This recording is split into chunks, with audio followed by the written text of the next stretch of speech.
Hi guys, Dr. Will Adams here, chiropractic physician at Miami Spine and Performance. Today I want to talk to you guys a little bit about breathing, but also give you guys some exercises that you can do at home to help improve your stability in your midsection, your core stability, but also improve the quality of movement in your body. Right now, a lot of people are doing home workouts. We're not sure exactly when we're going to be back to our normal training regimen.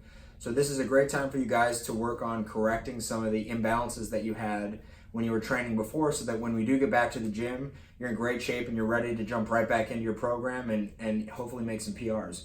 So the way I want to start is I'm going to start on my back like this. And again, guys, none of this is going to require any equipment. And first I want to focus on my breathing, okay? So I'm going to put my right hand on my chest, my left hand's going to go on my abdomen, okay? And I want you to think about keeping your back flat to the table, okay? It doesn't have to be, I don't want you to be crunching, but I want your back to be flattened just a bit. So you're just going to tuck your pelvis or tuck your tail, okay? I'm going to take an inhale. And my goal is going to be to try to move this bottom hand while keeping this top hand still, okay?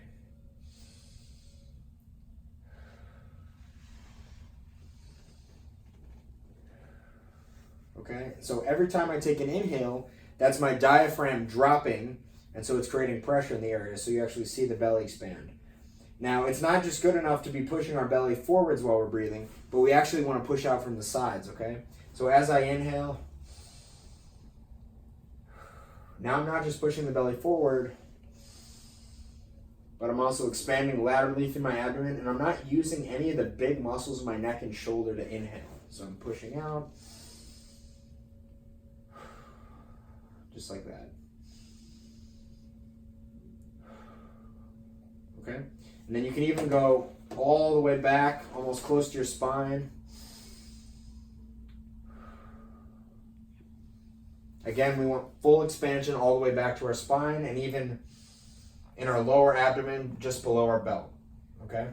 So once we have our breathing established there, then what we want to focus on is being able to inhale and exhale, but also be able to hold our breath and create pressure. So I'm going to inhale, exhale, but I'm going to maintain that pressure, right? So the idea is we want to be able to stabilize through our midsection using our diaphragm, but also breathe under that. The example that I like to give is doing a heavy set of back squats, right? During a set of back squats, you want to keep good core stability because you don't want your back to take extra pressure, but you also need to be able to breathe. You can't just hold your breath for that entire time, okay? So once you've practiced your breathing a bit, you've established a bit of that core stability, now there's a whole host of variations you can do from this position, okay? The first one that I like to do is just marching with the legs, okay? So I'm going to maintain a little bit of pressure. I'm going to continue breathing. I'm just going to march the legs. Okay, so one's going to stay down, one's going to stay up. And this will also help give you a sense of if you are using your back muscles to move your leg, right? So you shouldn't see a kink in the hip. You should be able to just move the hip off of that pressure in your abdomen, right?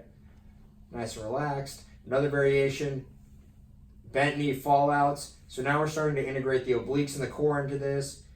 We want to try to maintain pressure here and just move our hips off that pressure, okay? Additionally, we can bring one hip up. We can do hip rotations from here, internal rotation, external rotation. So we're practicing moving the extremity, moving our hip while keeping good core stability, okay? And this would also be a capsular rotation here to the hip. So external rotation, internal, external, internal, okay? Those are just a couple of ideas of starting variations. Additionally, you can go into this position here with your legs up. You can do heel taps from here. This is more working on your core, but I'm still working through my breathing.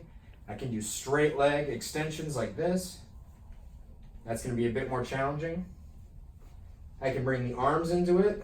I can do alternating arms this way. All right. And that would be considered a dead bug variation. Now you can add bands. You can hold the kettlebell in one arm. You can hold the kettlebell with two arms. There's a whole lot of different variations you can do from that supine position on your back. But again, before we start any exercises, we want to start with our breathing. Once we have our breathing established, start to figure out ways to move the hips and the arms, but also stay on top of that breathing, right? So if you can't breathe in a position, then you don't really own that position. So don't progress too quickly to where you're not maintaining your breathing, you find yourself holding your breath, or you find yourself using your shoulder muscles to actually breathe. The concept is that we want to establish proximal stability, so stability within our midsection for distal mobility, so that we can move our shoulders and hips through a full range of motion. And we have this stable platform, which is this canister of pressure and stability to move off of. Additionally, while stabilizing, we're also breathing properly so that we're fully oxygenating our lungs and we're able to use our body because we're getting more oxygen, more blood flow to everything, and we're maintaining good balance of our nervous system, not getting too overly sympathetic, using all these muscles and fatiguing early. So this is just a variation that you guys can use at home. It's a great thing to do before you start your home exercise program, just to get the core, the shoulders, and the hips warmed up. Or it's something you can do afterwards once you're a little bit fatigued. Just kind of work that breathing. You want to train it from a fatigued state and an unfatigued state. And this will be something that we'll be able to carry over if you train it once we're back in the gym and back to training. You'll have better mechanics when you get back to your exercise. So stay tuned, guys. I'm going to be putting out videos like this pretty frequently. Just giving you guys some additional things you can do at home so that when you do get back into the gym, back to running, back to sport, whatever it is you like to do, you're feeling great. So thank you. Again, this was Will from Miami Spine and Performance, and please reach out to us with any questions. Thank you.